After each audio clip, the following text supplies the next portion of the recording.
Hello guys, good morning! For today's video ay samahan niyo ako magluto ng pakbit.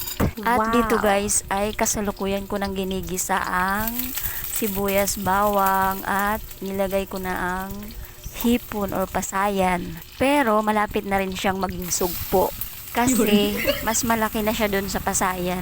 Ang pasayan kasi ay medyo maliliit lang dapat. Ang pinakamaliit ay yung ginagawang bagoong or minsan ay ginagawang torta, 'di ba? Same process lang naman ang paggisa, guys. At dito ay ilalagay ko na ang gulay na pampahaba ng buhay. Wow. Totoo yan, guys. Kumain kayo palagi ng gulay para masustansya. Malakas tayo palagi at may panlaban tayo sa mga sakit. Ilagyan ko na rin yan ng konting tubig. Sarap kasi ang medyo konti lang ang tubig. Lagyan ko na rin yan ng Knorr cubes, asin at magic sarap. Okay na to mga langga.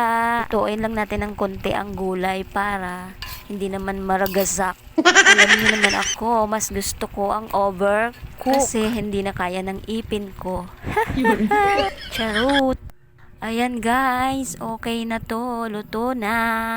Wow. Yan, ang sarap-sarap niya. Mapapadami na naman ang kain ko nito mamaya. Yan lang muna, bye. Thank you for watching.